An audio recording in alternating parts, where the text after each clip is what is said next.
This eliminates the reasonable approach. How dare you address me in such language? Who do you think is boss around here anyhow? Boss? Why, I am, of course. You? Certainly. What else does a woman marry for? This is what is known as wedded bliss. Confucius was right. A wife is an especially nasty kind of devil. Oh, listen to my husband. He's an educated man. He's read a book. I am extremely well educated. Show me another woodcutter who can talk as well as I can. On politics, on religion, on any subject you can name. Why, I was assistant to the famous doctor for 6 years. He tended the furnace. When I was only 3 years old, I knew by heart 5 of Shakespeare's plays. Ingratitude. Thy name is woman. And now that you're a little older, you don't even know enough to come in when it rains. True. I don't know why I ever married you.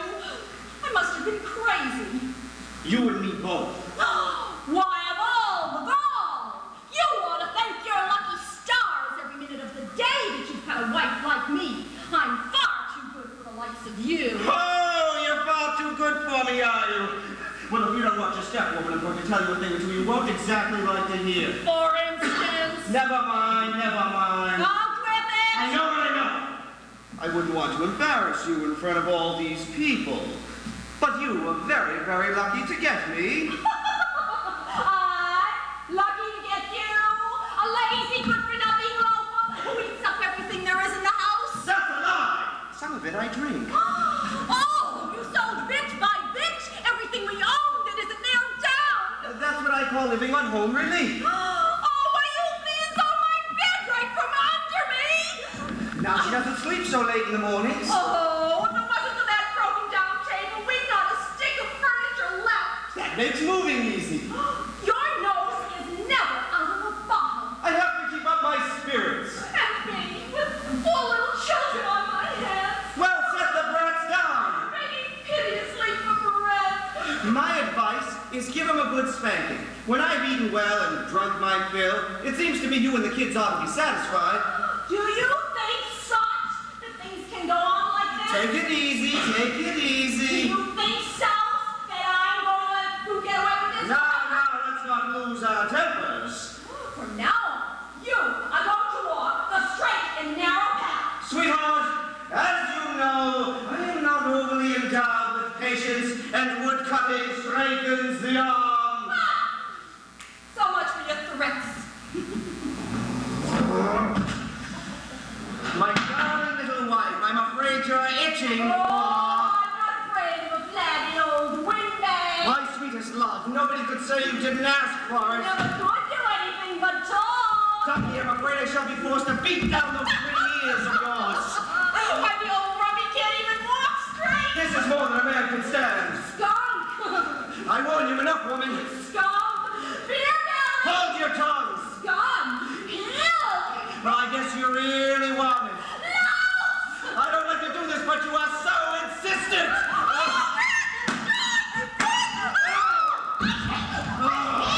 Don't realize this goes against the grain. Oh, you bully. Bully. I don't like to do this, but why you persist?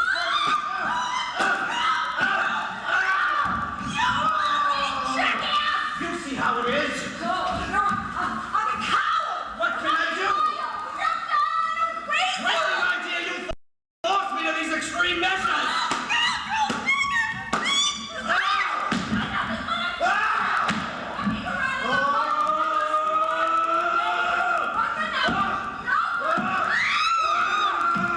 What's going on here? You should be ashamed to beat your wife like that. And in public, too. Why, it's a disgrace to the community. You must quarrel in this vulgar fashion. The least you can do is to take your bickering indoors. Poor woman. If your little wife took you into court over this, I wouldn't blame her one bit. So what's it to you? Nothing, ma'am. I can take care of myself, thank you. But you see, I thought Is you... this any business of yours? My good woman, I was merely trying... What do you think you're doing, busybody? But it seems I was mistaken. We'll say no more about it. What nerve to come between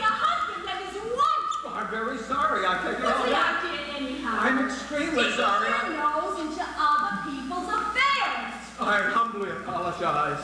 Oh, why don't you mind your own business? It'll never happen again. It's not your funeral. Well, certainly not. He's my husband. I wouldn't think of denying it. And he can beat me if I want to. I have no objection if you I want. tell you, I love to have him beat me. Well, in that case, more power to him.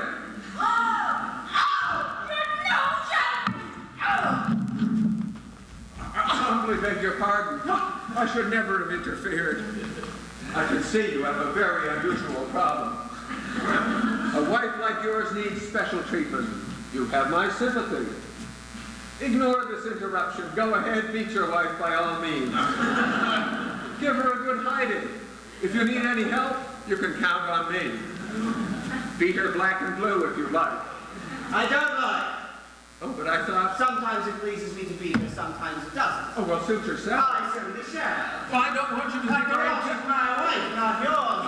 Thank heavens. I don't know by what right you give me orders. Beat your wife, don't beat your wife. Oh, but I didn't mean... Moreover, if I should choose to beat my wife, I need no assistance from you. All right, all right. You are extremely Oh, impertinent. my dear sir, Trying to make trouble between husband and wife. I'm very sorry. It's time you learned a lesson. I had no idea. Remember what says Confucius. The man with the long neck should learn not to stick out his nose. You're something of big coffee or somebody drops something on you. Now get out. Don't you dare come in like that. Be gone, be gone. I'm going to tell you this. Be gone.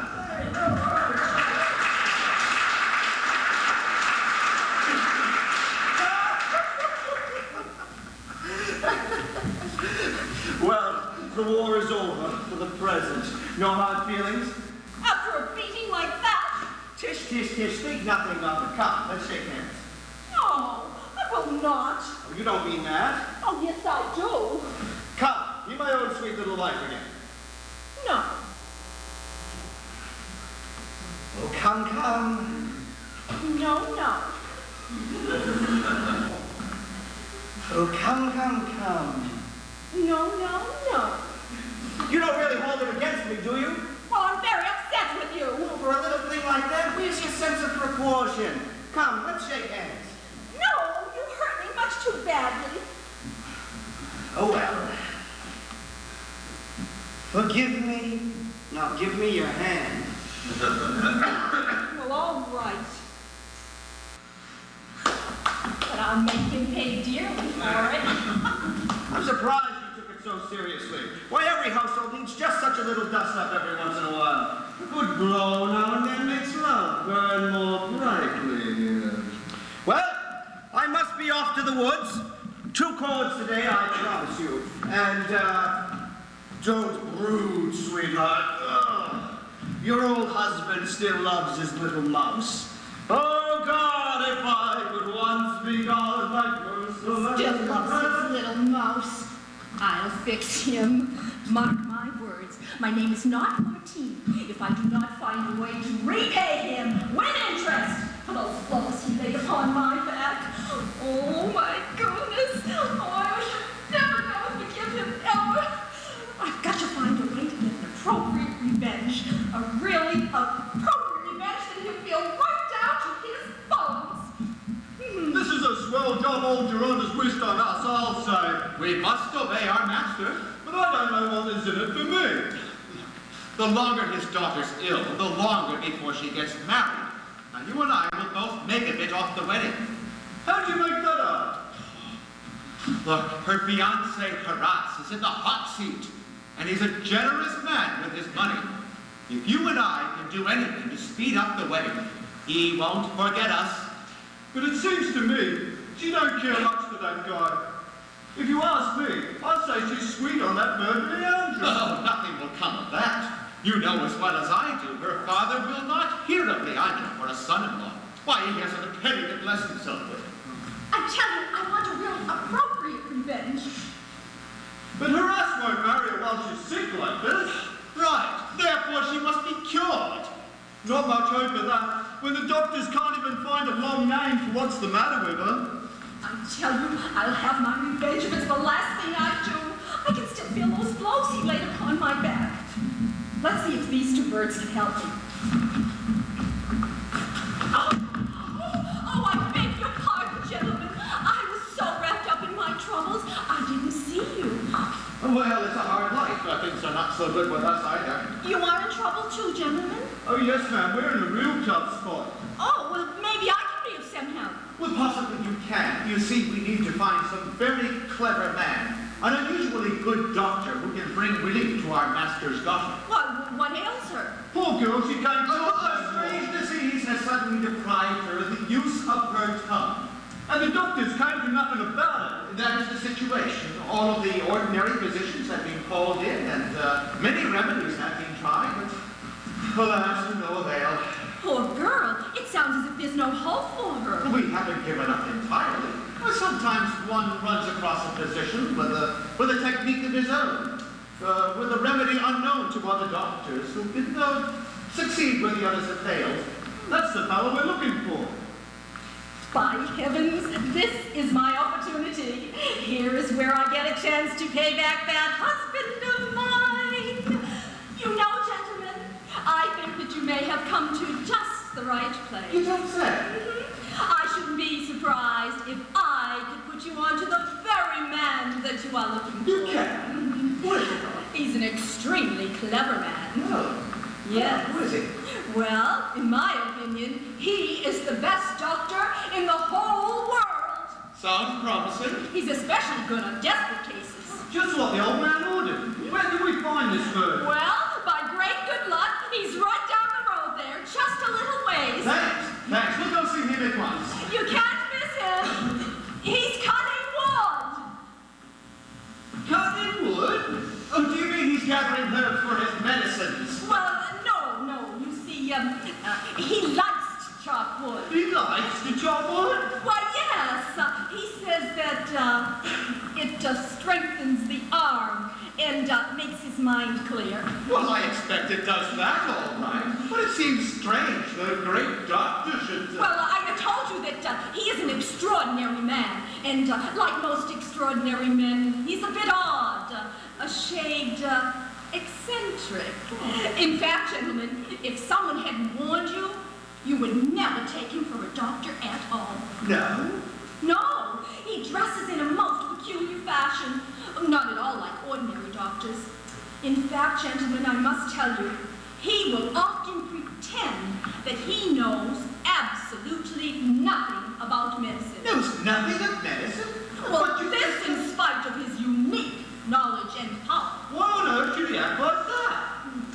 I don't know. It's almost as if he wished to keep all his knowledge to himself. Very odd.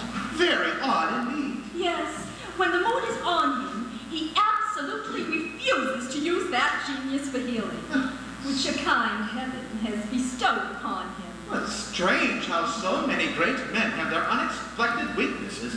Genius often carries with it some small-brained madness. Yes, our doctor's madness is greater than you could possibly imagine. He ain't violent, is he, lady? Oh, no, but he incites violence in others. Yes, I don't know how to tell you this, gentlemen, but often he has to be beaten before he will admit that he is a physician. Yes, I told you you could never guess the extent of this great man's eccentricities. You see, often, gentlemen, when the obstinate fit is on him, there is absolutely only one thing you can do, and that is for each of you to take a good, stout stick and to beat him soundly until he confesses that he is a physician and offers you his services. Madame, I don't presume to doubt your veracity, but I do doubt my own ears. And in a case like this, one would not want to make a mistake. Did I understand you to say that we might have to beat this eminent man? Well, yes, sir. That is what we have to do whenever anyone in the village is sick. But this doctor is indeed mad. Oh, but once he has been well beaten, why, then he works wonders, I tell you, and then he's worth 20 of your ordinary physicians. That's so mad. Well, what did you say his name is? Sganarelle. I suppose we should leave no stone unturned. You can't miss him. He has a big red beard and wears a green and yellow jacket. First doctor I ever heard of wear a green and yellow Are jacket. you sure he is a really good physician? Well,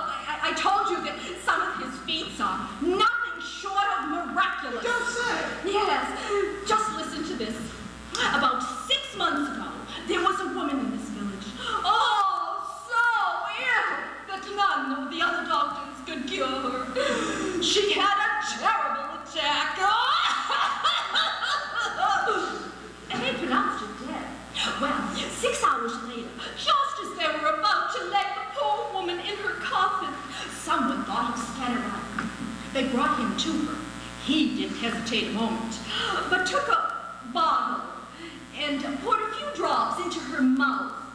And would you believe that in a few moments the woman jumped up and began to prepare dinner for her husband? Just as if she'd never been sick a day in her life. Gee, I guess this must be the fellow we're looking for. Why not? 3 weeks ago, he performed another remarkable cure. Yes, you see, there was a 12-year-old boy climbing in the church tower. Climbed until he got to the very top, when all of a sudden, he slipped and he fell to the ground. Well, you can imagine the consequences. He broke both his legs, both his arms, and he had a severe concussion. Obviously a case for Scarrel? Mm-hmm. Well, they summoned him and he came immediately. And from his bag, he took a special ointment and he rubbed him all over from head to toe. And would you believe that in a few moments, the boy jumped up and began to play ball? Boy, oh boy, that must have the universal cure. Yes, I thought so for a long time. We found him, man. No mistake. Come on. Madame, we are extremely obliged to you. Oh, I'm delighted I could be of service. Don't forget, this doctor may need a little persuasion. Don't worry, lady. If that's all he needs, he's in the bag. I guess that will even up the score.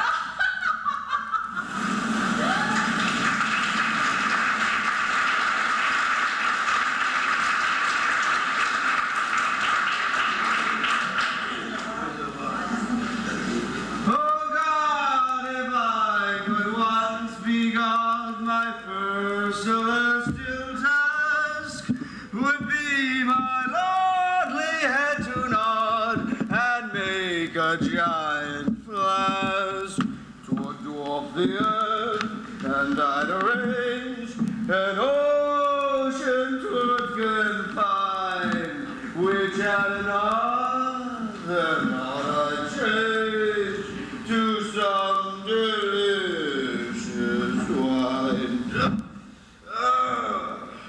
This is time out. All work and no play, you know. And a little labor raises a large thirst.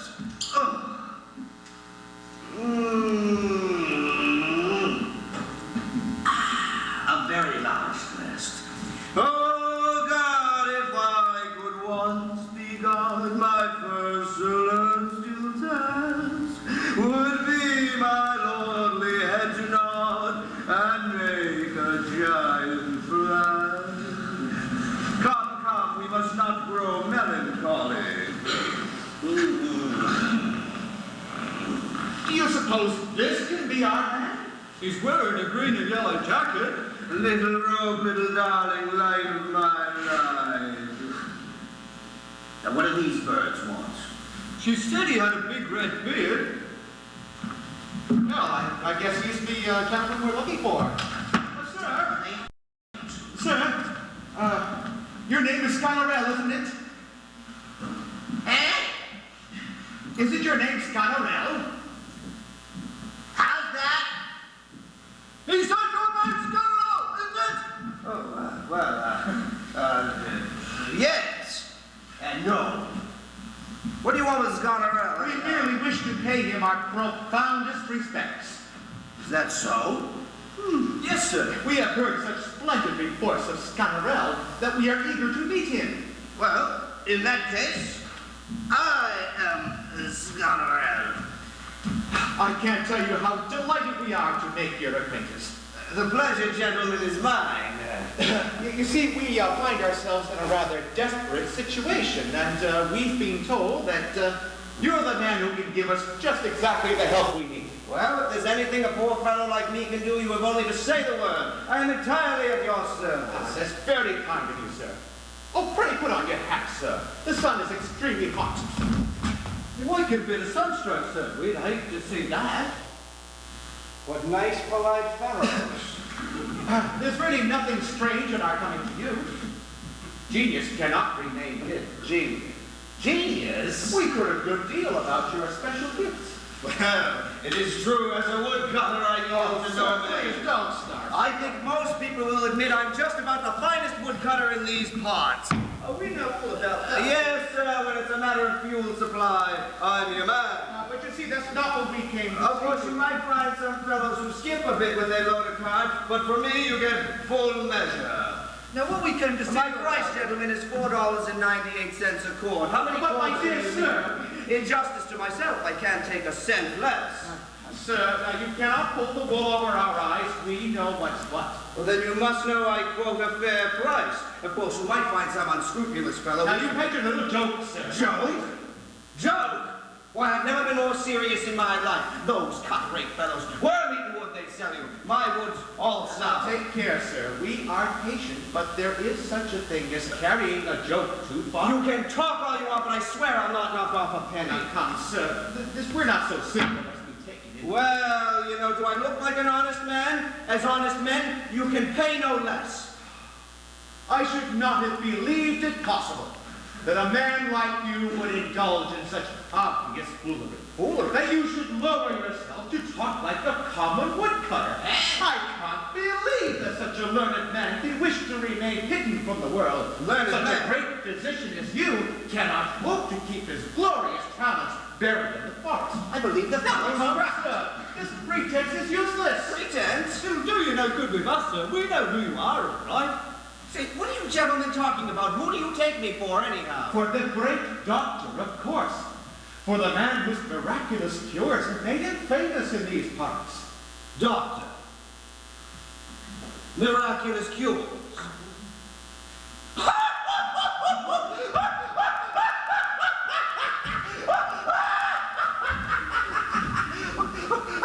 Why, gentlemen, you are mistaken. Excuse my merriment, but really, it's too absurd. A doctor, performing miraculous cure. Why, gentlemen, I am no doctor, and as for performing miraculous cures, I wouldn't attempt to treat a sick dog. Well, he's obviously suffering from one of his fits. Now, please, sir, there isn't the slightest use in denying it any longer. You see, we know the truth about you. Well, if you know the truth, then you know I am no doctor, but a humble woodcutter. I hope you're not going to force us to extreme measures. Oh, what do you mean? We should hate to have to resort to such measures. But if you persist in your ridiculous denial, no other course is open to us. I do not know what you were talking about, but you can take it from me, one way or the other. I am no doctor. Take it or leave it. I guess there's nothing else to do. Now, sir, we will give you one more chance to admit your true identity. Please don't attempt to put us off any longer. These fellows grow tiresome. You can't fool us, sir. We know. We wasn't born yesterday. I'm about to lose my temper. It is useless to deny what we know to be true. You're going to be very sorry for this. Gentlemen, I don't know how you got an idea like this into your head, but once and for all, it's time to get it out. I tell you, I am Scutterell, the woodcutter, and I am not a doctor. You still say you are not a doctor? You ain't a doctor? I said no, and I mean no. N-O, no. Well, if you insist. You are absolutely certain you are not a doctor. How many times do I have to tell you? No, no, no. You can't say he didn't ask for it. Wow! Gentlemen, please! Sorry, what the devil is going on here? Oh, gentlemen, please, what did I do?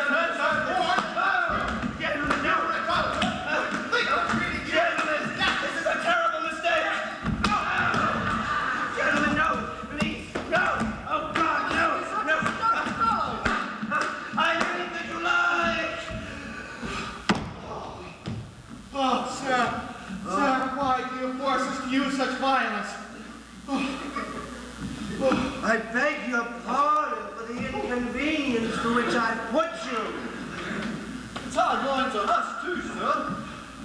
My back aches for you. I assure you, sir, it was through no wish of ours that we were forced to behave toward you in this most unusual fashion. I hate to see them when they really have their hearts in it. You must realize, sir, that it goes against the grain to take a stick to a great man like you. Now, for heaven's sakes, gentlemen, this bad joke is If we gave the impression that we are not perfectly serious. No, gentlemen, I see that this is no joke, but you must be suffering from some unfortunate delusion. They must be stark mad. Do you say that I am a doctor? I don't believe there's anything the matter with your hearing, sir. That's exactly what we said. But really, I don't see how you could have acquired such a weird idea. Surely you don't deny it any longer. I'd like to accommodate you, gentlemen, really. I really would, but how can I? I am not a doctor. You still ain't a doctor? I'll be damned if I... Whoa! No, gentlemen, what this? I never see a doctor so strong. Oh, you have gentlemen, you are in error. You know the answer. No! Isn't this awful? Yes! I am a doctor. I am a doctor. An apothecary, too. Anything you love. That's better, much better. That puts these words in my mouth. I'm overjoyed that reason has triumphed at last.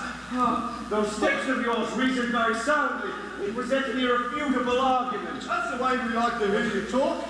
Gentlemen, I confess, your logic carries all before it. And now, Doctor, I humbly beg your pardon for the treatment we've been forced to use upon you. Oh, don't mention it. No hard feelings, Doctor. Think nothing of it, gentlemen. Think nothing of it. Oh, is it possible I have been mistaken? That I am not a woodcutter, but a doctor after all? Have I been transformed all of a sudden without ever knowing anything about it? I assure you, sir, you will never regret having told us the truth. But tell me, gentlemen, you are sure this is no mistake? No mistake. You are certain I am a doctor? Oh, yes. Beyond the shadow of a doubt? Absolutely. No doubt whatever. But I've just been cutting wood. Oh, well, you like to do that for the exercise. It keeps your body strong and your mind clear. Oh, it does. But surely this is not a doctor's gown. I should say not. How do you explain that? Well, like all great men of genius, you have your eccentricities, and this jacket is one of them. So I'm a genius, am I? Oh, most remarkable man. And to think I never suspected. The whole world can't produce another doctor who's your equal. Remarkable. I'm a remarkable man. Why, you performed some of your cures that they've been miraculous. Miraculous. That's putting it a little strongly, don't you think? I do not exaggerate. Why, you brought back to life a woman who was dead for 6 hours just as she was ready for her coffee. No, I did that. Didn't feel like I did. There isn't much about you that we don't know. I seem to have led a very interesting life. There was the lad who fell from the church tower. He broke both legs and both arms, and he suffered a serious concussion of the brain. I suppose I fixed him up, too. You know perfectly well what you did, sir. You rubbed a little of that ointment of yours on all the fractured parts, and presto, the boy jumped up completely healed. Well, no doubt about it. I'm a remarkable man. We are thoroughly familiar with your merits. The finest doctor in all the world. And now, sir, you must come with us. I must come with you. Oh, but there's nothing mean about us. You shall name your own fee. I may name my own fee.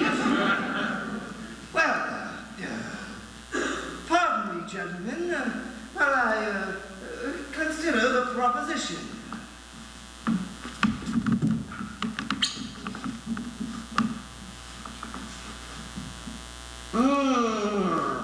Yes, gentlemen, I find that you are right. I am a doctor. Yes, of course you are. No doubt about it. It had momentarily slipped my mind, but now it all comes back to me. That's what we've been telling you all along. I'm on fire to practice again. Where must I go? Splendid! I'll show you the way. And I'll go along with you. What must I do? We want you to have a look at a young girl who has lost her speech. Well, I don't think I found it, but I'm always willing to have a look at a girl. Well, obviously, he wants to have his little joke. Oh, now, sir, please come with us. Without a doctor's gown? Oh, don't worry about We'll that. find a suitable gown for you. Here. You carry this. Careful, mind you. There's medicine in that jug. Strong medicine. Oh, be careful. And you. You shall be our donkey. Assume the position. What the? Ears up like this. Doctor's orders. Yes, sir. Now, you will lead on and be careful with this, mind you. This is a doctor after my own heart. If anybody can turn the trick, this clown is the fellow to do it. As you were. Yes, sir. Let them fan energetically back and forth as we proceed. Thus. Advance. Left, right. Come along. Left, right. Left, right. Go ahead, gentlemen. I'll be right along. It's not so bad being a doctor after all.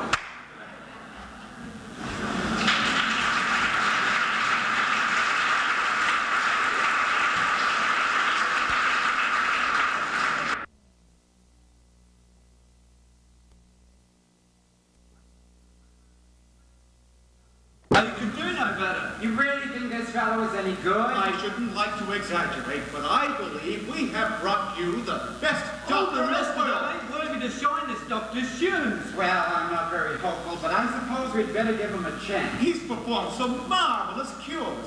Well nigh miraculous. He I has? can hardly believe what this doctor's done. Why, he cured one woman that had been given up for dead. You don't say. But as I've told you, he's just a little eccentric. If you didn't know any better, you might think he was cracked. That's very strange. And he's quite a joker. Quite a joker. A joker? Yes, indeed, there are times when you would never in the world guess he was a doctor. Yes, sir, you could have fooled me. There's no mistake about this. This fellow's really good. No mistake. You see, he is a very modest man, and this eccentric manner of his he assumes to conceal his truly colossal knowledge. You will see how this knowledge shines through his modest exterior in occasional sublime utterances. When he starts to talk, it's just like he was reading out of a book. His amazing reputation has preceded him, and people are flocking from miles around to consult him. You can't hardly get down the street with him for the crowds. Oh, come on. What are we waiting for? Send for him at I'll once. bring him to you, sir, immediately, and you'll see for yourself what a treasure we found. Stay put. That's very fancy talk we've been hearing, but he'll be just like all the others. You mark my words. No one asked for your opinion, Jacqueline, my girl. I can tell you the medicine that will cure that daughter of yours. Quiet, please. What that girl needs is a nice young husband. Never. I say, and nobody can stop me that all these old doctors will do her no more good than a glass of cold water. Wife, you talk too much. Your daughter don't need pills and powders. That's enough, girl. I ain't a doctor, but I know what she needs. A husband. And who would marry her now with this terrible affliction? I think I could find a husband for her. I found a husband for her, and would she have him? No. You bet she wouldn't. Dapper Ross. She despises that man. She has no right to despise him. He's extremely wealthy. Money ain't everything to a young girl. She's head over heels in love with Leandra. He's not the man for her. And I'll bet he'd marry her this instant. Dumb though she is, poor lamb. If you but give your consent. I tell you, Leander is not the man for her. He's as poor as a church mouse. His uncle is rolling in money. A bird in the hand is worth 10 in the bush. Leandra will get it all when the old man dies. Death often disappoints the anxious heir. His uncle is very old. He has 1 foot in the grave already. Many a young fellow is starved to death, waiting to fill an old man's shoes. Happiness is the only true riches, say I.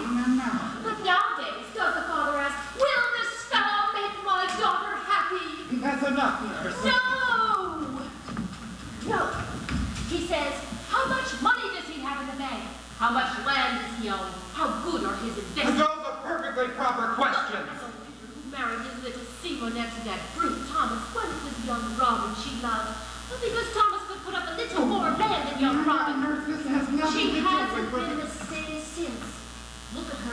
poor girl, pale as a ghost.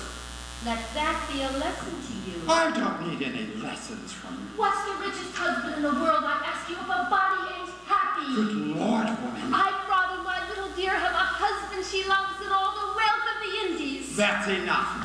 Nurse, how you do carry on. There's nothing wrong with your speech at any rate. Now calm down. There's no need to get so excited. Hold your tongue, impudent! Austin, he don't want none of you with him. He don't need no advice from the likes of you. Do you? What business is it of yours then? Go on and look after the baby. A father ought to know what's best for his own daughter.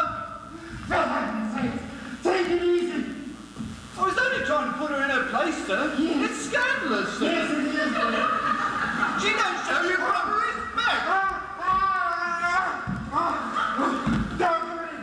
You do it without gestures. Oh, Master, I was only trying. No, you don't know you're restrained. Monsieur Charant, this way, please. Here is the great man himself, Monsieur. It gives me great pleasure to invite you to our house. We are in urgent need of just such an honorable, learned man as I am informed that you are. The learned Hippocrates, whose pronouncements are law in my profession, has said, we should both put on our hats. Hippocrates said that? You may take my word for it. In what chapter, pray? What chapter? Why, it is just the renowned chapter on the anatomy of the head, of course. Oh, of course. Well, if Hippocrates says so. Dr. Gerard, I have heard of the marvelous cures that you I have... beg your pardon, are you addressing me? Certainly, sir. Your therapeutic powers are widely known. I am not a doctor. You are not a doctor? No. Are you sure? Don't be absurd, of course I'm sure. This is known as the short course in medicine. You're a doctor now. Congratulations. That's how I got my degree. What I warned you, he was a little eccentric. But you didn't tell me you went about assaulting people. You mustn't mind that, sir. After all, Mrs. G. Mustn't mind. That's just this little joke, sir. Joke! No, I can't say that I can't be his sense of humor. Sir, I humbly beg your pardon for the liberty I have taken. I assure you I am exceedingly sorry for this beating, which I have had the honor to bestow upon you.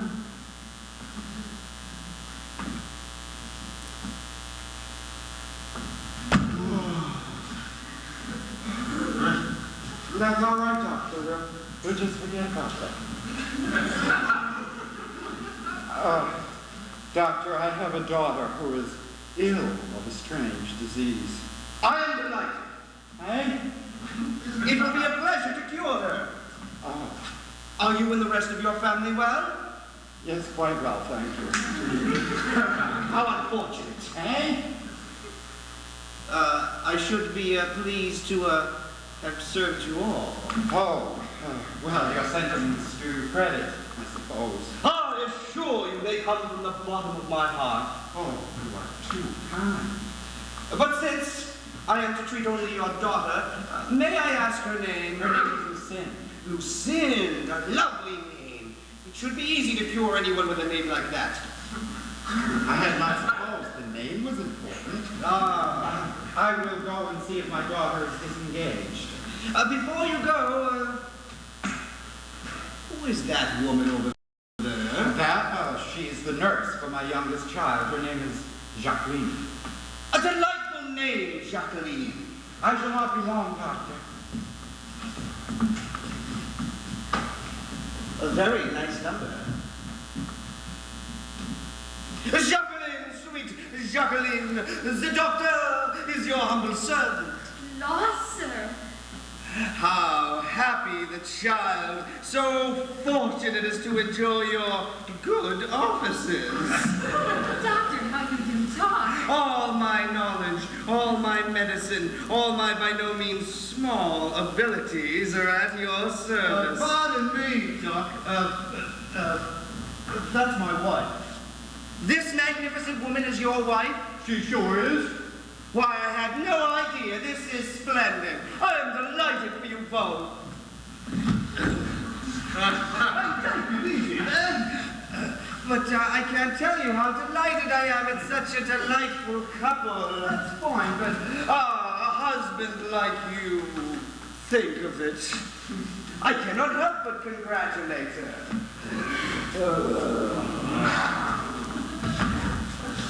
you do very well to be enthusiastic. And you, my dear fellow, I cannot help congratulating you on having a wife so good, so handsome, and with such a glorious figure. Now, seriously, what do you think this is? You don't want me to rejoice with you in your good fortune? Rejoice with me as much as you've a mind to. But go easy on my wife. But I am strictly impartial. I rejoice with you both equally. And if, to show my joy of your good fortune, I embrace you, to show my joy in hers, I of course embrace her.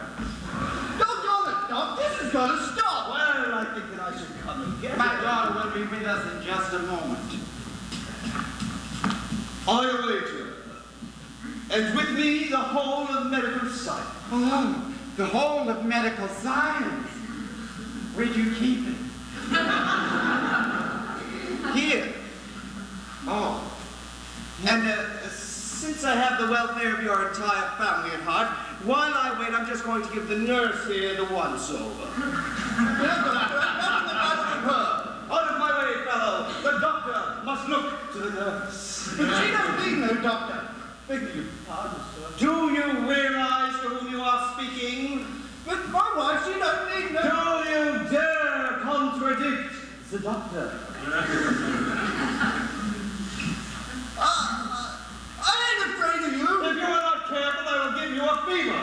You leave the doctor alone. He shan't lay a finger on you. I think I can handle him if he don't behave himself. He ain't to be trusted, I tell you. He ain't to be trusted. You see what we doctors have to contend with. oh, here is my daughter now. So this is the patient. Yes, she is my only daughter. If anything should happen to her, if this terrible disease should prove to be fatal. Oh, heaven forbid that she should die without the benefit of the doctor's prescription. Do sit down. This illness does not seem to have made the patient unattractive. Oh, you've made my daughter laugh, doctor. Ah, a very good sign. Well, young lady, what's the complaint?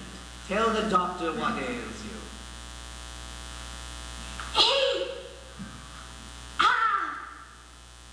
Ah, yes.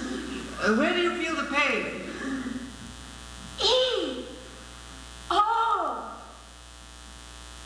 You must speak a little more plainly, my dear. What are you saying now? What outlandish language is this? Why, I don't understand a word she says. That's exactly what the problem is, doctor. Up until about a week ago, she spoke just as clearly as you or I. Then, just as she was about to be married to a very eligible young man, without any warning, without any apparent cause, she lost all control of her tongue and since has uttered such strange sounds as you have just heard. Alacate. Do not despair, sir. Oh, and of course the wedding had to be postponed. Oh, why was that? Perhaps the man she is to marry naturally wishes to wait until she has been cured of this frightful disease. What a foolish fellow. I wish to heaven my wife was so afflicted. I shouldn't let a doctor near her. Doctor, please, do everything in your power to cure my little girl. Don't worry about anything. Just leave everything to me.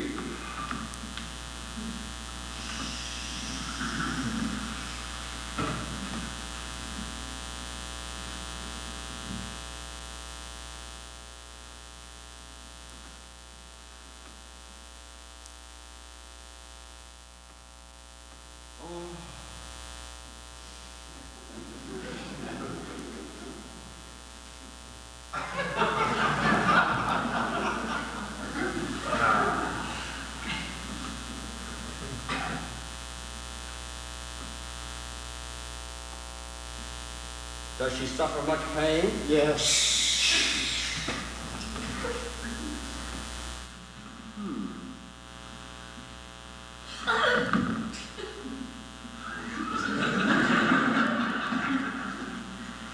Is the pain acute? Excruciating. Excellent.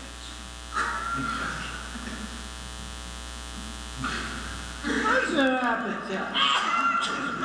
Poor Charles hardly eats anything at all. Splendid. Monsieur Girard, beyond a shadow of a doubt, the trouble with your daughter is... She is done. Oh, remarkable, wonderful. Why, you diagnosed her trouble right away. Smart man. What's so smart about that? For a great doctor like me, this is nothing. Oh, you are too modest, Doctor. Oh, no. Of course, an ordinary pill purveyor in his ignorance would have been puzzled. He would have hemmed and hawed, would have said it might be this, or it might be that. True. But not I. The moment I've taken your daughter's pulse, I tell you with no ifs, ands, buts, or any of those small, unimportant words, she is done. Oh, this is wonderful. But Doctor, can you tell me why? Nothing easier. It's because she's lost her speech. Oh, this is wonderful. But Doctor, can you tell me what causes? Well, on that subject, every single one of the authorities declares, without qualification, that the cause is due to an impediment to the movement of the tongue. Oh, Doctor, I can see that your reputation has not been exaggerated. But can you tell me what causes the impediment?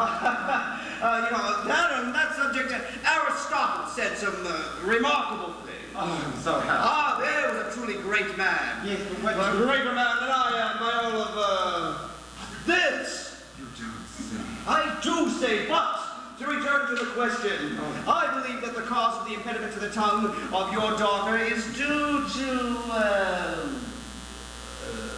certain humors. Yes. What we medical men call piquant humors. That is to say, in the language of the laity, well, in short, piquant humors. Go on. So these vapors, which are formed from the exhalations which arise in the infected areas, do you understand Latin? No, not a word, unfortunately. You don't understand any Latin at all? None at all, I'm ashamed to say. Arma, Varincu Geno. Catalysis, singularity, nominativo, tic, musa. The muse. Bonus.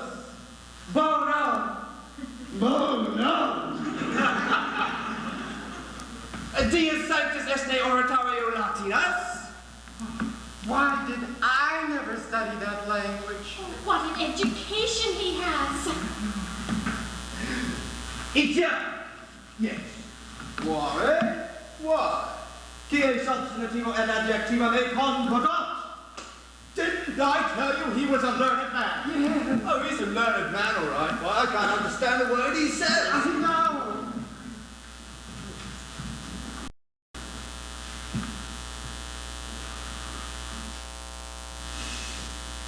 So these vapors, of which I have just been speaking, when they pass from the left side near the liver to the right side near the heart, it happens that the lungs, which in Latin we call arien, communicating with the brain, which in Greek we call nasus, by means of the areopid vein, which in Hebrew we call cubile, well, they encounter the aforesaid exhalations, which expand and totally fill the ventricles of the omoplates.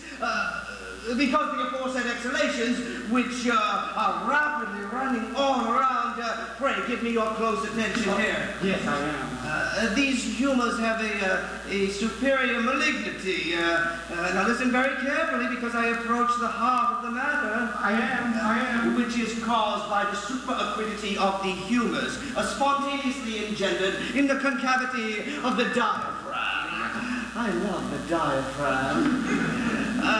Therefore, we see that these troublesome exhalations, omnia gallia in tres partes delicia est. There, in a nutshell, is the reason your daughter was struck dumb.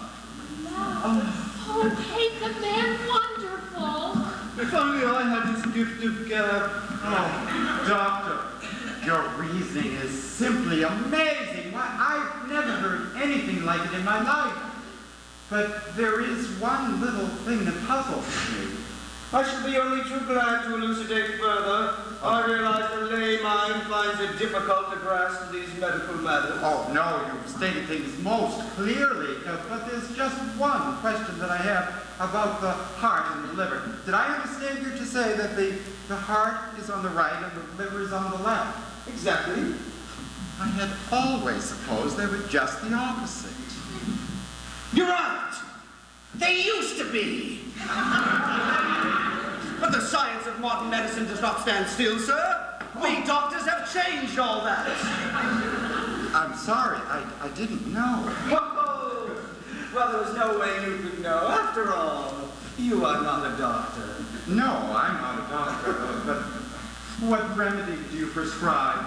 What remedy? Yes, surely there's a remedy. This is not incurable. A remedy, of course there is a remedy.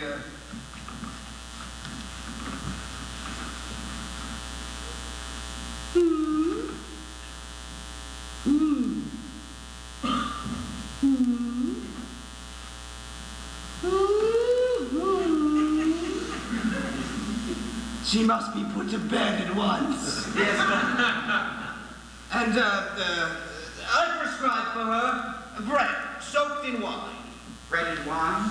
to be taken every 15 minutes. Why bread and wine, doctor? There is in bread a certain property which is conducive to speech. Oh, I had not known that. This is operative, however, only when the bread is mixed with the wine. Oh? Wine loosens the tongue. Oh, of course. Oh, what a brain, what a giant, what an intellect. Take my daughter to her room at once. See to it that bread is brought to her. 12 loaves and wine. A gallon. Quickly now, quickly. Now, I shall return later this afternoon to see how the patient is progressing. One moment, nurse. Yes, doctor? Sir? I believe your nurse is in need of my services. Get on with you, doctor. I never felt better in my life. A bad sign. A very bad sign. You really think so? When we are feeling our best, this is precisely when it is wisest to consult a physician. But I don't understand why she should take treatment when she's not feeling ill. I assure you, sir, there is great merit in this method. It's the new development in medicine. Do not we drink to prevent thirst? Do not we eat to ward off hunger? Well, of course we do, but Just so, then, we must treat the patient in anticipation of inevitable disease. This is what is called preventive medicine. I don't care what you call it. You won't catch me taking any nasty medicine when I'm not sick. My dear nurse, the treatment I had in mind for you was not at all unpleasant. Quite the contrary. We'll have to see about that. you'd better be careful.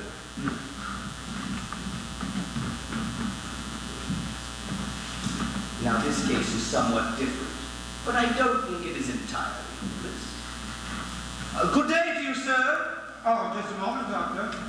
Is there something more I can do for you, sir? No, you've forgotten your fee. You must be joking, sir. I'm not joking. Did you think I would accept payment for my services? Well, yes, my experience with doctors has led me to... Oh, but you have dealt only with ordinary doctors. My our services are dedicated to suffering humanity. Oh, well, if you won't accept the fee, surely you will not refuse a small token of my gratitude. I'd like to accommodate you, but it goes against my deepest principles. Please. I couldn't think of it. Oh, but you must. No, absolutely. As a favor to me. I am adamant. There. I am not one of your mercenary doctors. Certainly not. You see, I do not practice my profession for money. Oh, that's quite obvious. You see, heaven has seen fit to bestow unusual powers upon me, and if, as a result, I can help assist my fellow man or woman, then I feel it would not be right for me to benefit. Oh, you are most scrupulous, Doctor. My best reward is to see my patients restored to health. Oh, Doctor, you are an amazing fellow in more ways than one. But I must leave you now. $100. Doctor, you will not forget to come back and see my daughter again this afternoon? You may expect me. Thank you.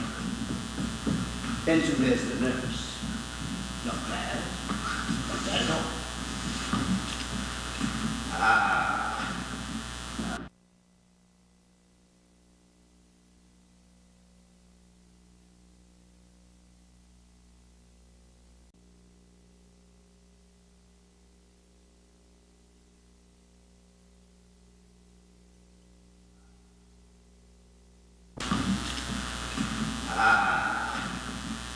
This is what we've been waiting for.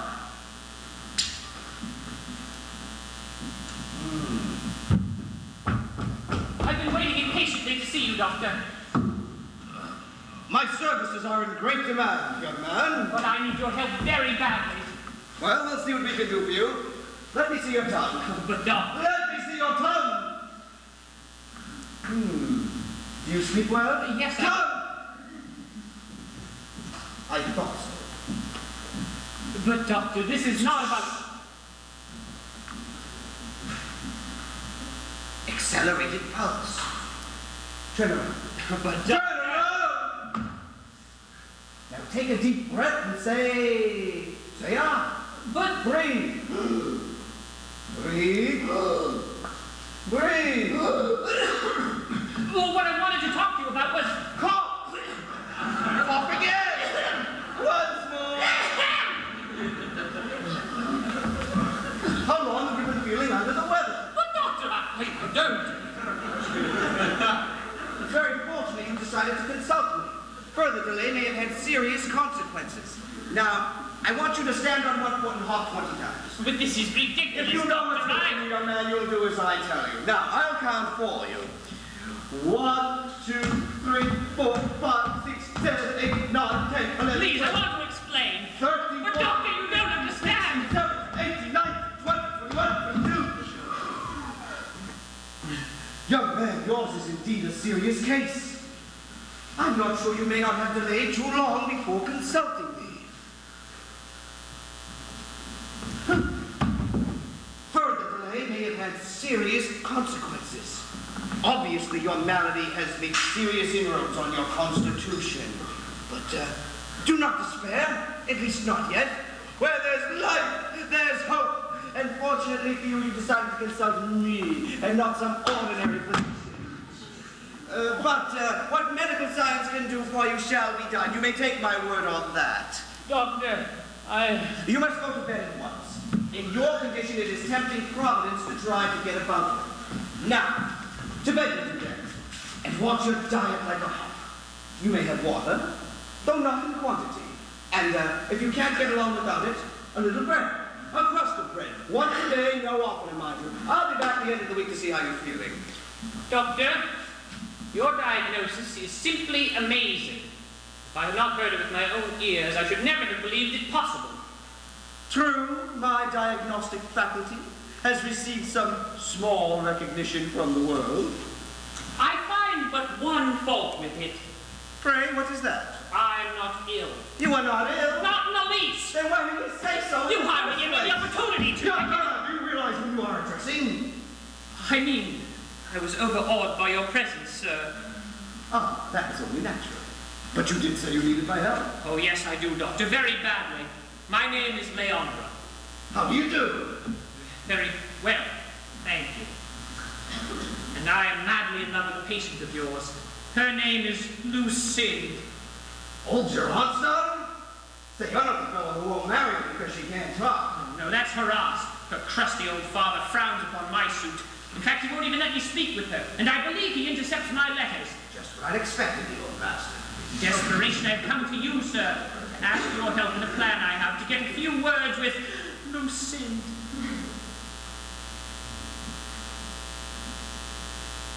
I am amazed, young man, My happiness and very life depend upon it, sir.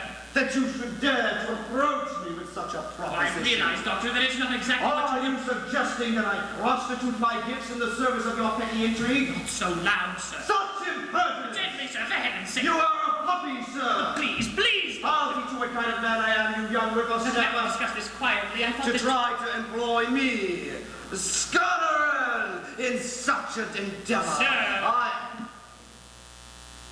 Of course, I'm not speaking of you, young man. You realize that? Certainly. I am always delighted to help a young man like yourself. I am relieved to hear you say so, I sir. was merely remarking that there are some insolent fellows in this world who are so bold as to take me for what I am not. I'm sure you cannot abide such treatment. Nothing makes me more angry.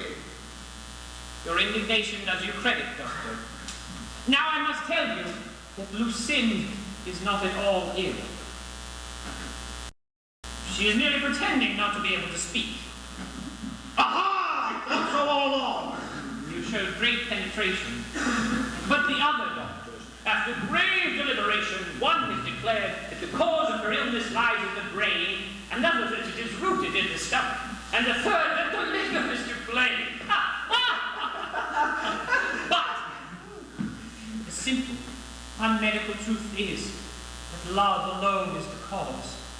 Oh, that was apparent to me at first glance. Your powers have not been exaggerated. And then you may have guessed, too, that this was merely a device which Lucinda has hit upon to escape marriage with his dolt, Horace, whom her father wishes to force upon her. It doesn't surprise me in the least. We really shouldn't be seen together here. Let's find a more private spot, where I can tell you how you can help me in a little plan I have evolved. Lead on, young man. You can count on me. Absolutely. Splendid. You have aroused an overwhelming interest in this peculiar case which you have just described to me. You make me hope for the best. All of medical science is behind you, and I'll stake my reputation, shallow though it may be. If the patient doesn't die, she shall be yours.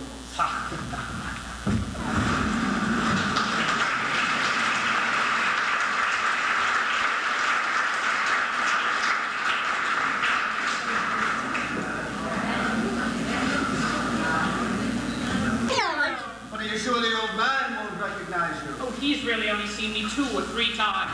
He was prejudiced against me before we ever met, you know, and such prejudice does not lend to close acquaintance. I expect you're right. In my brief experience with the gentleman, he did not strike me as too acute. You put it mildly, Doctor, although heaven forbid I should speak ill of my future father-in-law, at least until after the wedding. Here's luck. Still, I wish I knew half a dozen good long medical terms to add an authentic air of learning to my conversation. That won't be necessary. The clothes will do the trick. But it wouldn't do any harm. Don't be silly, young man. Why, I don't know any more about medicine than you do. Oh, you're joking. May I be eternally damned if I know the first principle. Do you mean to say that you're really not a doctor? Oh, I don't suppose I should have told you that. But after all, you've confided in me. I don't know that there's any harm in confiding in you. You're a gentleman. I believe I can trust you not to betray me. Well, certainly, but if you're not a doctor, But then... don't get me wrong, young man. If I am an impostor, it is not from choice. It never would have occurred to me to pretend to be a doctor. I don't understand. Voilà, and that loved Lucas. somehow got it into their heads that I was a very learned doctor. Where they got an idea like that, I'll never know. Why, I never made it through the 6th grade. But didn't you tell them you weren't a doctor? Didn't I tell them? I talked till my throat was dry, but they wouldn't take no for an answer. They wouldn't. What's more, they set about beating the ears out of my hide. What was I to do? I thought, better a false doctor than a broken-backed woodcutter, so finally I gave in. This is amazing. And what's more amazing is how the error has spread and grown. Why, people come from miles around just to consult with me. Me, the scholar. This is incredible. If this keeps up, I'm going to find it difficult to give up my practice. I'm just realizing what a wonderful business medicine is. Seems to me the best business in the world. Now, how do you make that out? Whether the doctor's right or wrong makes no difference. He gets paid equally well. That's true. Nobody ever asks to return our bad work. No, indeed. And we cut away to suit ourselves. If a shoemaker spoils a scrap of leather, he has to pay for it.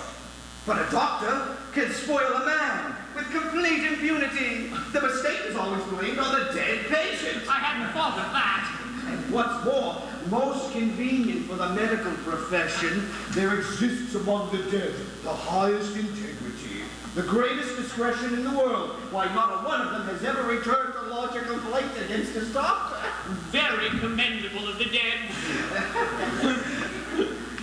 Oh, this looks like more business coming my way.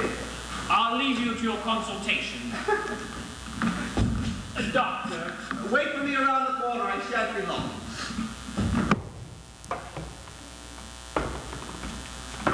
Here he is, Father. Oh, Doctor, at last we found you, Doctor. My daughter Pauline here and me, we've been looking all over you, sir. Ah, the lass is in need of my services. Ah, an unhealthy flush. Obviously fever. No, Doctor, no. Girl ain't sick. It's her mother. For 6 months and more, she ain't been able to leave her bed. Well, what do you want of me? We hope maybe you could give us some medicine, Doctor.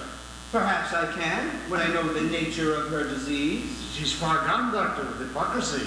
With hypocrisy? That, Doctor, is a terrible disease. Yes, terrible. What are her symptoms? She's swelled up all over, Doctor. Then they say she has one of those curiosities all through her body. And the liver and the spleen don't make blood the way they are anymore, but turn everything into water. Ooh. You must speak a little more plainly, sir. Every other day, the fever comes on with the most awful gratitudes and dreadful pains in her legs. She chokes her, too. Sometimes she has a syntax and diversion so bad that it seems she can't last much longer for a woman. You are not at all clear about this matter. In our village is a fellow, he ain't exactly a doctor, and I suppose you might say he's kind of a hot-bagger. The stuff he sold me was soothing notions, impairments, and infections of all kinds. They cost me a pretty penny, I can tell you, and my wife ain't no better neither. Come, my man, we're wasting valuable time. Why, just yesterday a fellow wanted to sell me some Anglo fire wine. Said it was a new discovery. But I tell you, Doctor, I was afraid to try it on my wife. They do say these fellows kill more than they kill with their mixtures. You are wise to consult a properly qualified physician. But come to the point, my man, come to the point. Well, it is, Doctor. We come to ask you what's to be done for my wife. Why, I don't understand a word you say. Sir, my mother is ill, and here's $1 we brought to pay for your prescription. Ah, I can understand this last very clearly. You speak very perfectly, my dear, and you describe your mother's symptoms perfectly. I was about to say Don't need to repeat. Your father was unintelligible, but you speak with admirable distinctiveness. You said, did you not, that your mother was suffering from dropsy, and that she is swollen all over, and has pains in the legs, and is suffering from fever, and sometimes fainting spells, and, of course, convulsions. Well, yes, sir, you described the case exactly. Well, it does not surprise me. Now, you want me to prescribe for her? Oh, yes, sir. Well, you are looking for a cure. Yes, sir, that's why we came to you, sir. I judge the disease has progressed very far. But, doctor, isn't it... And obviously the concoctions of this ignorant apothecary have not helped matters any. But, doctor, we don't let a great man like you... It will be very difficult. Let me think.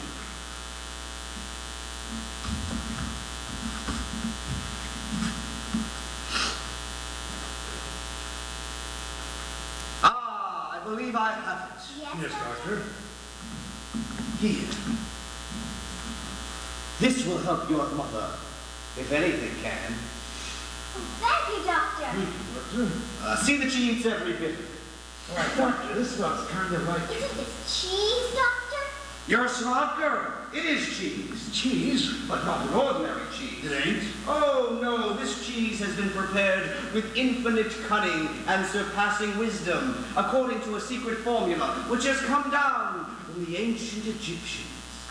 You doctors never guess. Ah, the ingredients necessary to its manufacture are costly, extremely costly, and, why, that cheese is worth its weight in gold. Oh, thank you, Doctor. We're very much obliged to you, Doctor. Now, mind you, I can't guarantee anything. Even the best medicine in the world is powerless if the disease has progressed too far. We understand, Doctor. Thanks all the same. Come on, Mother. Remember, if she should die, don't forget to give her a good funeral. That calls for some of the doctor's special tonic.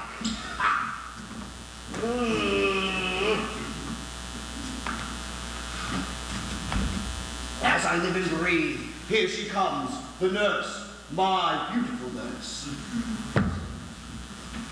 Oh, nurse, what a fortunate meeting. Lord, Doctor, I'd no idea you were still here. At sight of you, nurse, my heart overflows with joy. You are the Ruba, Cassia, and Senna, driving all melancholy from my soul. Oh, Doctor, how you can talk. It sounds just beautiful. But of course I don't understand a word of your Latin. Fall ill, nurse. I beg of you, fall ill. Why on earth should I do that? For my sake, nurse, I should be enraptured to cure you. Oh, I'd like to oblige you, Doctor. Truly I would, but it isn't much fun to be sick. A very slight illness, nurse, and I promise you the cure will be extremely pleasant.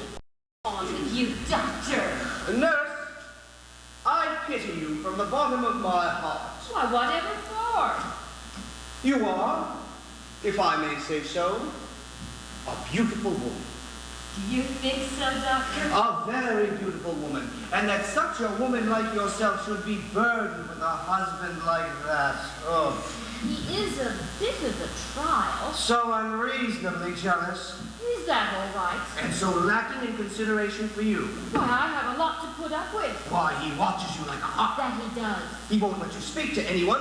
Why, if you were dying, I think he should not let the doctor near you. That isn't a patch on what I have to put up for him at home. Incredible! Is there a man base enough to mistreat a woman like you? Oh, you don't know, Doctor. You just don't know. And I know someone not so very far from here who would be very happy to kiss the tips of your tiny toes. Doctor, whoever do you mean? I cannot understand it. It is one of those monstrous things one can hardly believe. How a woman just like yourself could have fallen into the hands of such a lout. Well, I suppose he was sent as punishment for my sins. A fool. A moron. Not really a man at all, but a brute. An animal. Forgive me if I seem to speak harshly of your husband. Oh, he is all that you say and more, but what can I do? Where the sheep is pastured, there must she graze. Not if she can find a break in the fence. You know, it seems strange that your husband should not get any punishment for these groundless suspicions of his. He ought to be punished all right. You know, it might teach him a lesson if you were to, You know, I never thought of that, but... You know, it seems so strange that he should be, jealous without any cause whatever. He ought to be punished all right. Well, you can certainly count on me. You don't think would be wrong with me? Certainly not. He richly deserves any small punishment you see fit to visit upon him. Of course he does. And if the doctor can be of any help to you in this matter, you have only to say the word.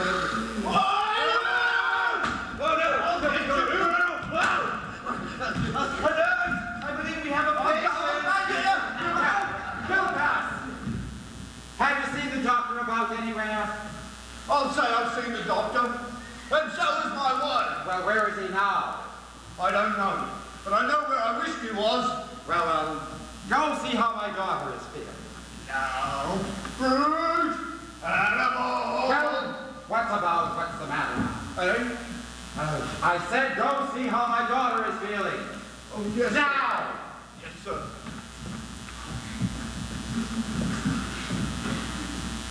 Oh, there you are, Doctor. I have been inquiring about you. Sorry if I seem to have kept you waiting, but I seem to be overwhelmed with people seeking my advice. So, how is the patient? Well, since taking your prescription, she's feeling much worse. Excellent, excellent.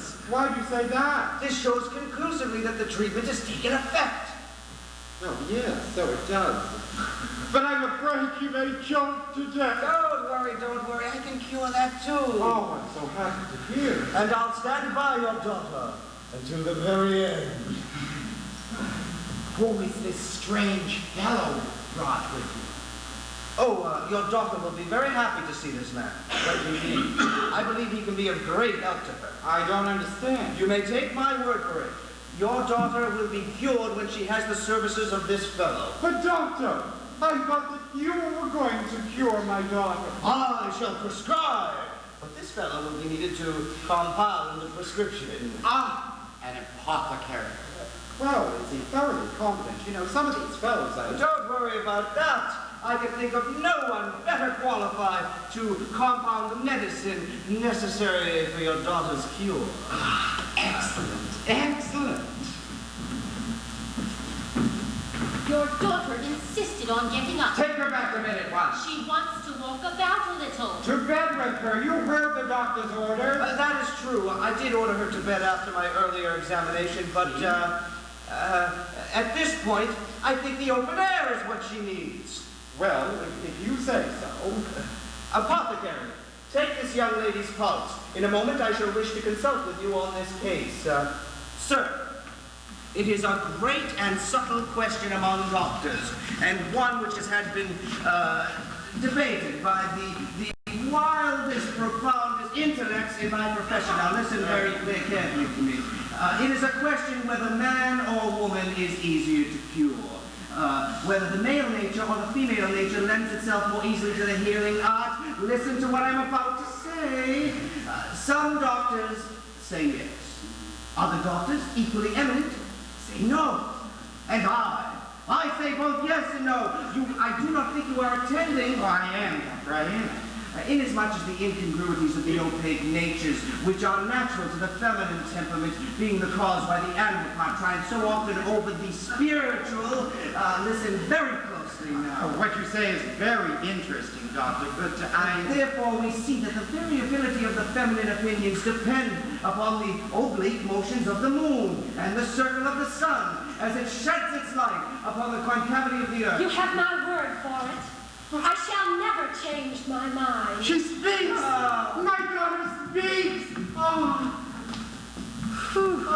This is a miraculous cure. It was a very difficult case. Oh, Doctor, the world has never before seen your equal. An extremely stubborn malady. Oh, Doctor, I shall be indebted to you forever for this wonderful cure. Sir, I do not deny that my powers were attached to their utmost. I don't know how I shall ever be able to repay you. True, that will be difficult, but I think it can be arranged. Yes, Father. I have recovered my speech. Heaven and the doctor be praised. I have recovered my speech in order to say that it's no use your trying to make me marry her off. Oh, well, now, my dear girl, you take your, I've made up my mind that I shall never marry anyone but Leandra. now, do you... I've made up my mind. Your And father... nothing you or anyone else can say can make me change it. But you don't No realize... use giving me all your fine reasons. I won't listen. But you don't understand this... I am resolved. I am determined. No paternal authority shall force me to act against my will. Such tyranny revolts my very soul. How dare you! Nothing you can do will affect my resolution. I never give my heart into such bondage. I'd rather shut myself up in a monastery than marry a man I don't love. No! Do you hear me? No! I will not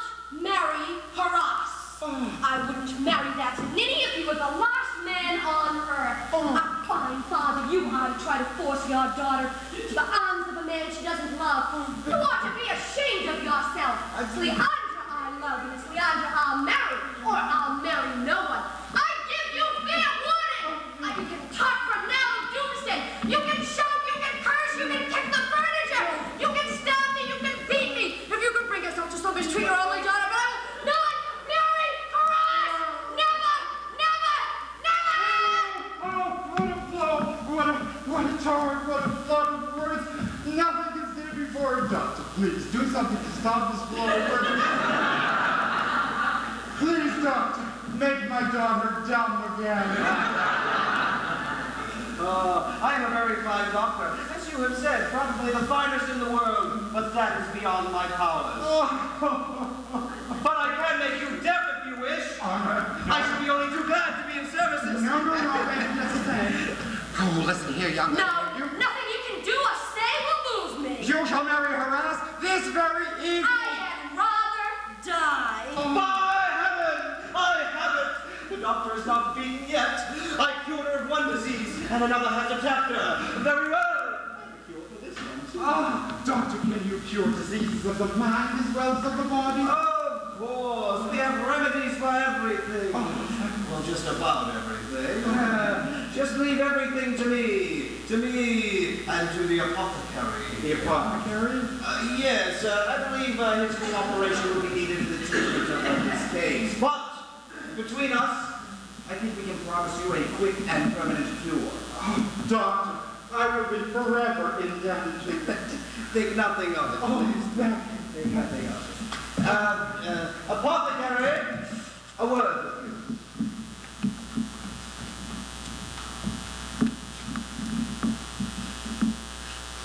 You see that the love which this girl has for Leandra is quite contrary to the will of her father. Oh, quite, sir. The acrimoniums grow increasingly dangerous, and the malady, if it is not checked, threatens to assume really serious The proportions. symptoms are very marked, sir. Obviously, we must find a remedy at once. It is imperative that we do not delay. I agree with your diagnosis on every And point. now, in a case of this kind, especially where the disease has made such headway, I feel I know of only one sure cure. And what is that, sir? My conscience would trouble me in this case if I did not prescribe a detergent dose of E-Lo-Net, which you will mix very carefully with 2 drams of matrimony in capsule form. It's a violent remedy, but the disease leaves us no other alternative.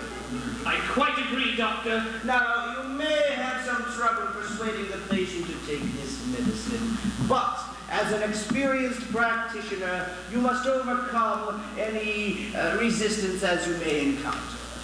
You can count on me, doctor. Go. Take the patient for a turn around the garden. She may need some spiritual preparation for this heroic treatment. Yes, doctor. Go! The remedy, at once! I can assure you that there will be no difficulty.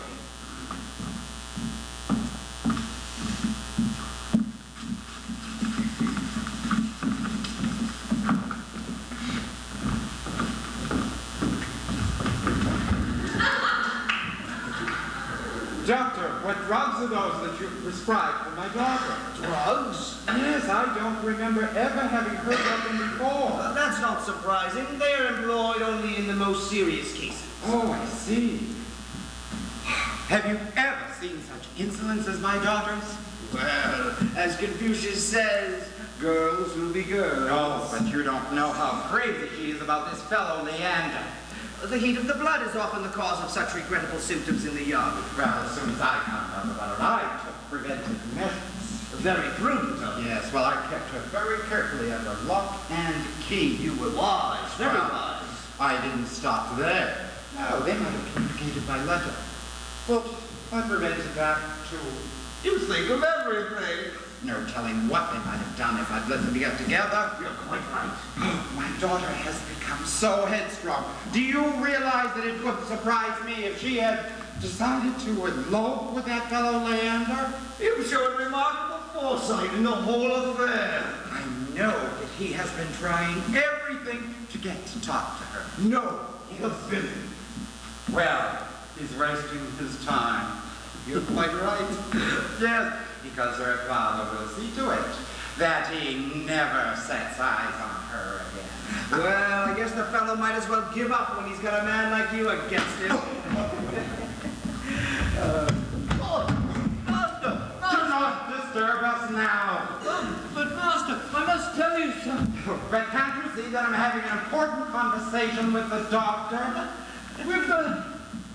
But Master, a terrible thing has But happened. surely it can wait until we finish our discussion. Oh no, Master, you'll never forgive me. All right then. Speak your piece, but be brief about it. Yeah, Master, Come, Lucas, out with it. oh Master, it's so dreadful, I don't know how to say it. It can't be as bad as all that, hey, doctor.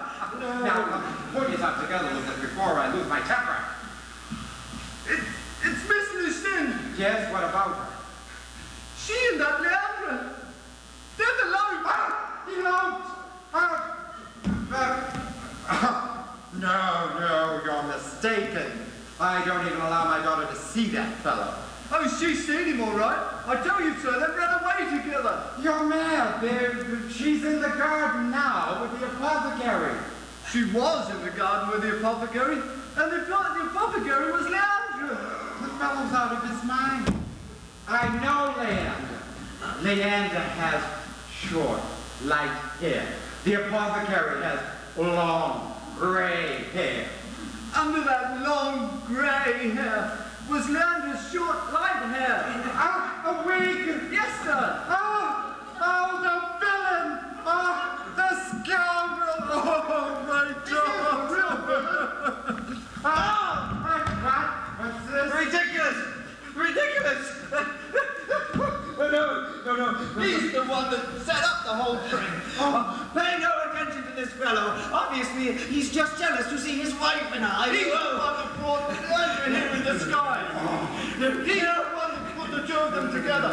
He's the one that sent them into the garden alone. He's the one that kept you talking while I made their getaway. I've been duped! Oh, the villain! Oh, my daughter!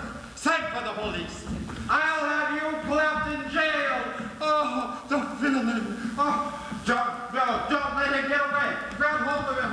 Oh, the villain! Oh, my God!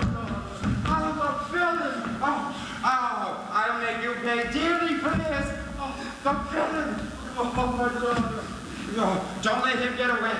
Oh, don't worry, sir. He won't get away from me. The villain! Oh, my God! Oh, the villain!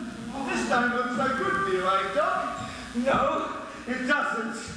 It'll take some pretty powerful medicine to cure this here case. I guess you're right. A good stiff dose of rope with a good solid knot under the left ear. No. That's my prescription. No, please. Yes, sir. If you ask my opinion, the only cure for the doctor in this case is a good. What are you doing there? Don't worry. I shan't try to escape. You better not. I am very weak. I believe my blood has turned to water.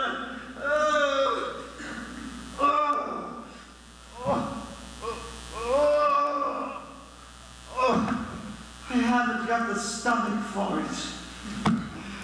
Oh my! Is this the great doctor? Is this the high and mighty physician? Is this the man that is going to give me a fever? Goodness, what a time I had finding this place. Oh, say hello there. I'm looking for that doctor that I recommended you. I don't know what in the world's become of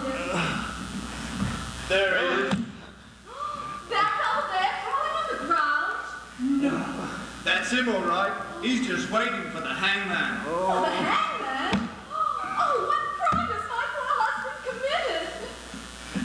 He helped my master's daughter to her life. That's what he done. Oh, my beloved husband! Is it true they are going to hang you? You see how things are? By the neck? Until you are dead? Oh, must you die? In front of all these people? What can I do? What can I do? It wouldn't be so bad if only you had fixed that table. Go away! I shouldn't mind so much if you had finished cutting our winter supply of wood. Go away! Go away! You're breaking my heart! But don't worry, husband. I will not leave you. No, I will stay by your side to encourage you as you mount the scaffold. You can count on me to the very end. No one will say that I deserted my husband in his most desperate moments. No, I will not leave you until I've seen you hanged. I sent the police. Oh, they'll take care of you, Doctor. They'll cook your goose for you. Sir, wouldn't you be satisfied if I took a beating? No. I'd be very happy to take a good sound beating. No. Justice must be served. What are you doing here? This is... Sir, I, Leandra, return to you your daughter, whom you so carelessly left in the custody of an apothecary. I'm onto your tricks, young man, and don't you think that... It is true we had intended to run away and be married in spite of you. I have the law. You're not married? No. We had intended to elope, but a more honorable purpose has presented itself to us. You're not married? What a fine way to treat me. Oh, but don't think you're going to get away with it. Sir, I no longer wish to steal your daughter from you, You don't?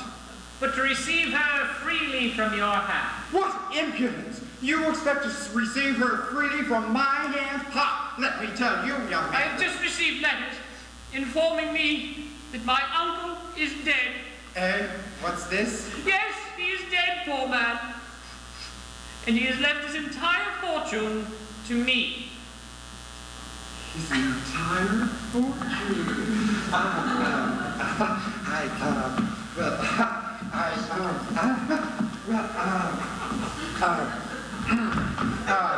Did I understand that you wish my daughter's hand in marriage? I have the honor, sir.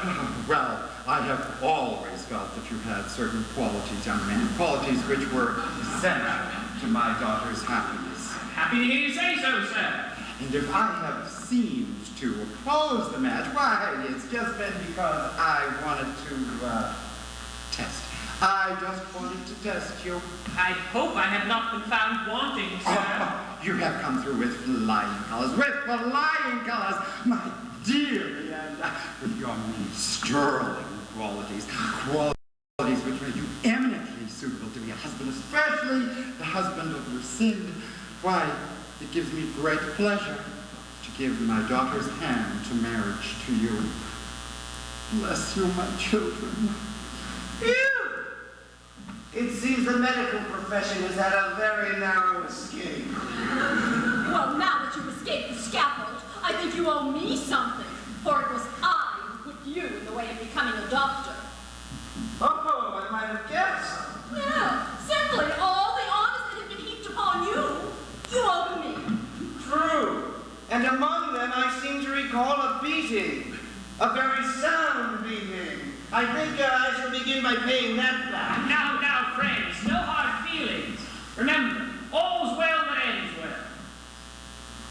As you say, sir, I should forgive you, wife, the beating on account of the high place in life to which you have raised me. Oh, very magnanimous of you. But prepare yourself, woman, to live henceforth in utmost awe of me, your husband. Oh, indeed. Remember, the wrath of a doctor is beyond imagination. Yes,